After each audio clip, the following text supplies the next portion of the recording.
Welcome back to Half Moon's Picks. This is Steve, and this is week 3 in the NFL. And if you let your girlfriend do your picks for you, you probably did pretty good. And I tell you what, this week I would let her do my picks for me as well. So that's not a bad option. Overall, I didn't do too bad. I did 3-1 of my video picks.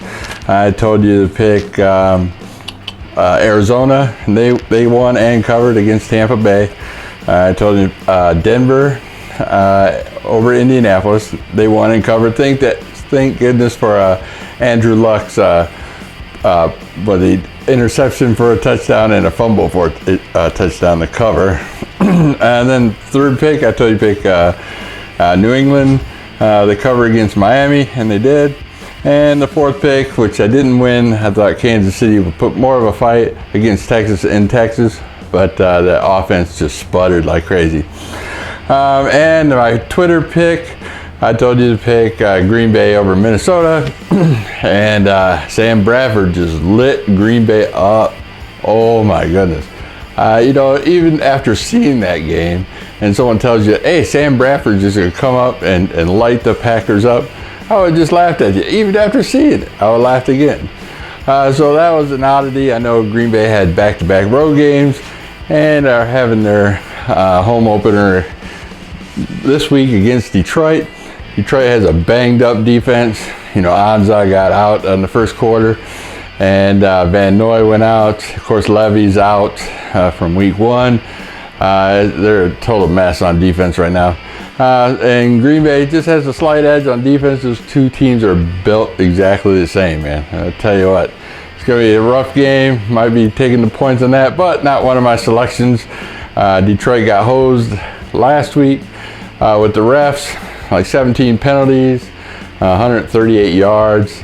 3 touchdowns were called back. 3 touchdowns. One of them was offensive pass interference. They didn't even touch him, man. After all the replays, didn't even so much as graze him. Oh my God, there's an Ebron touchdown everybody's talking about. Yeah, we got so hosed on that. And then after not having any linebackers, and they threw it, nothing but in the middle, of course, we had no linebackers back there. March it down the field and win the game. That's the breaks. Just put that in our past. And let's roll down the online picks. Like I said, I didn't do bad. I didn't do good. I'm still like a Geo Knows ATS. I'm still first, tied for first, 3 different places with Geo Knows himself. The straight up picks, I'm tied for second. Bridgewater's Finest took the lead on that one. I just climbed down just enough where someone just to pass me up, I did like 9-7 on straight up picks and 8-8 against the spread. Monday totally screwed me. I had Chicago, totally screwed me over. So like I said, second in the Geo Knows straight up, second tied for that. Same with the pick 'em or shut up.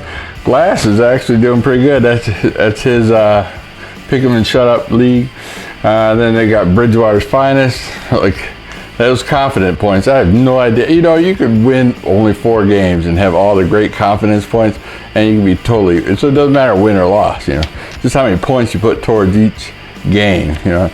My 3rd or 4th season with this, and I still do sucky, even though I have a great win-loss record. so I'm in 7th with Bridgewater Finest, and his ATS, I'm in 3rd. Tied with Geo, of course. Me and him are pick brothers, I tell you.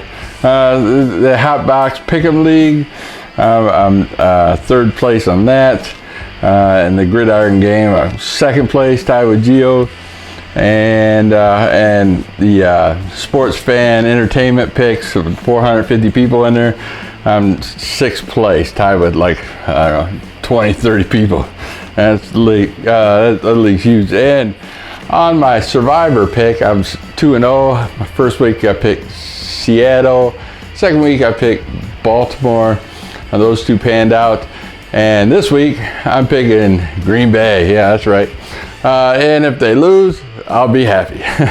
So I'll take the win in Detroit any day of the week.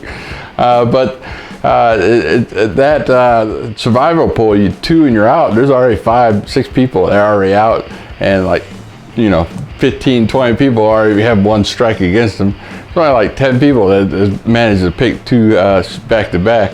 That's pretty crazy. So that's it for all my numbers and junk. Let's get down to the picks.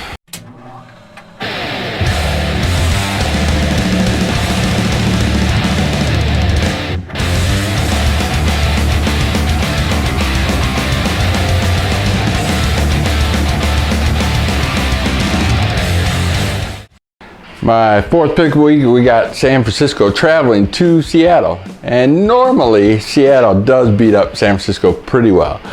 But this year, I believe Seattle is way overhyped. I told you week one, anytime you see Seattle with 10 or more points against ATS, pick the opposing team. Pans out every time. It panned out on week one with the Miami game. And I'm telling you right now, it's going to pan out San Francisco.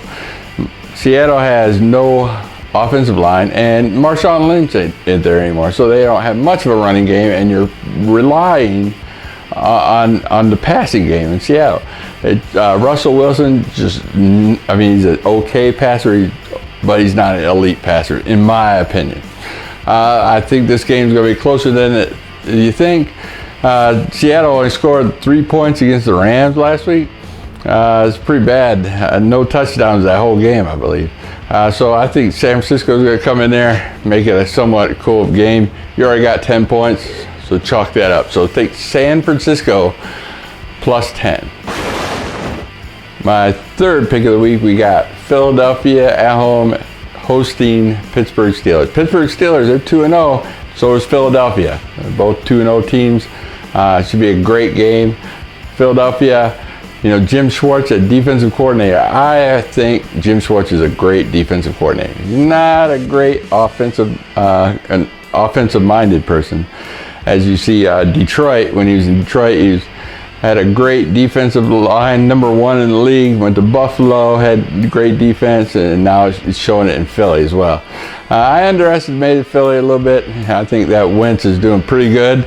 And I was looking up stats on this game, and it says here, Pittsburgh has not won in Philadelphia since 1965. Am I wrong? I don't know. That's what according to my stats say. I had to take a double take. I went to go look at it again. It's 1965. That's way before I was born. Well, maybe not way. But anyways, yeah, I'm taking Philadelphia all day long, plus 5. My second pick of the week, we got Los Angeles Rams traveling here to Tampa. Here they are a 5-point dog. The Rams have not scored a touchdown yet. This is week 3, and they haven't scored a touchdown. They got blanked in the first week of the season, and I think they only scored 9 points last week. Tampa Bay, they're up and coming, they're rising. This is their home opener. They played their first 2 games on the road in Atlanta and in Arizona. So I think they'll come home and play a great game. I'm taking Tampa Bay minus 5. And my #1 pick of the week, we got Arizona traveling to Buffalo. Buffalo's a wreck. They're 0-2. Their offense is just horrible. Arizona, like I said, they're 1-1. They lost their first week and trampled Tampa last week at home. Here they are, their first road game, going to Buffalo. It's only a 4.5-point spread. I don't see Arizona going 1-2 anytime soon, or even this being a close game. So take Arizona minus 4 in Buffalo. Well, that's it for the week. I thank you for stopping by. Below, you'll see great prognosticators in the description, as well as our NFL Prognosticating Facebook page. Come and join. I want to thank everybody who's viewing my pages. I've got so many subscriptions lately, subs, and so many views. I really appreciate it. This is my 4th year doing it, and I thank you for stopping by. So I'll see you next week, and keep the peace.